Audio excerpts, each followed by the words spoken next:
Ay, tama, andito ka na kanina eh. Wala ka, hindi ko tuloy makuha yung cash out. Cash out po. Nag-send po Oh, kayo? ay hindi. Meron akong kung padala sa akin. Kunin ko yung cash out na anak ko. Ay, yung sa anak niyo. Ay, hindi po pwede. Yung apo niyo po ang kukuha. Kasi yun pong bili ng anak niyo po eh. Hindi ko daw dapat ibigay sa inyo kasi sa anak niyo lang, ay sa apo niyo lang daw po. Kasi nga, pang ano daw yun, pambayad ng tuition. Ibigay mo na yan sa akin. May dala akong screenshot. Ako na ang bigay sa apo ko. Meron ako screenshot. Apo na Yun lang. nga po yung bilin eh. Ako na naman Yung anak bigay niya mo na lang pwedeng sa akin. kumuha. Hindi pwede iba.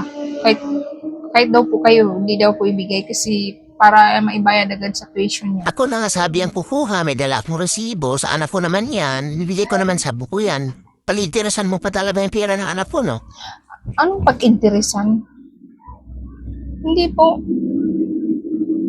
Yung anak po ang kukuha, hindi po kayo. Hindi ko naman pag-interesan yan eh. Agapi pa nga yan Ako sa na nga net. sabi. Ako na. Lagi naman dito yan eh. Yung anak lang ang kumukuha. Hindi kayo.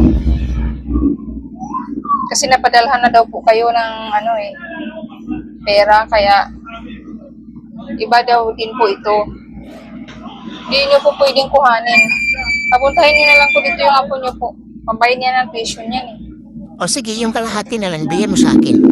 Yung kalahati, bigyan mo sa apo ko. Kalahati, kahit kalahati, bawal po. Hindi po pwede kasi buong ibabayad yan sa tuition. Napadalhan na daw kayo ng budget nung nakaraan. Kaya, Marunong ka pa. Akin na ngayon. Bigyan mo na sa kilat yan. hindi po nga po pwede.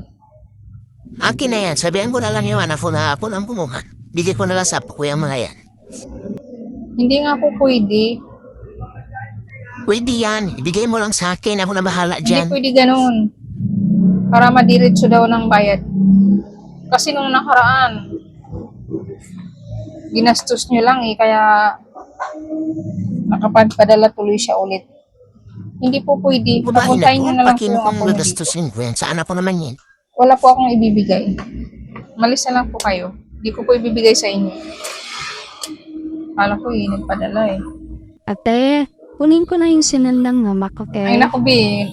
Unahan ka na ng lolo mo. Pero hindi ko binigay. Kasi bili ng mama mo yun, Nina. Huwag ibigay sa kanya. Kasi nga gagastusin lang daw. Hindi ibigay sa'yo. Wala, ganun ba? Inutusan ka? Ay, inutusan mo siya? Ay, wala eh. Di ko nga alam eh. Sige, paano na lang ako dito. Patingin ako ng screenshot sa'yo. Ito po yung screenshot ate. Kaya pala kanina, nagmamadali po umalis. Kumukuha Ay, na tama. pala niya dito. Buti di yung po binigay te. Papirma na lang ako dito, ha? Alam na alam niya. Pumunta dito. Meron rin siya. May screenshot siyang dala. Nakuha niya siguro sa cellphone. Ibawas ko na lang ba?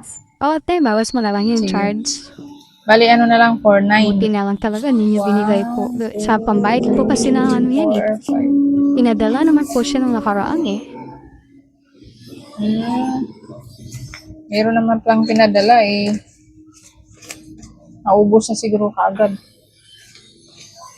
Opo, mahilig po kasi sa sugal. Nauubos yung pera niya kaagad. Sige. Binilinan din naman ako eh. Kaya hindi ko binigay. Oo. 1, 2, 3, 4, 5, 6, 7, 8, 9. 4, 9. Diretso mo daw yan sa school. Ang bayad. Opo ate, thank you. Okay. Sige.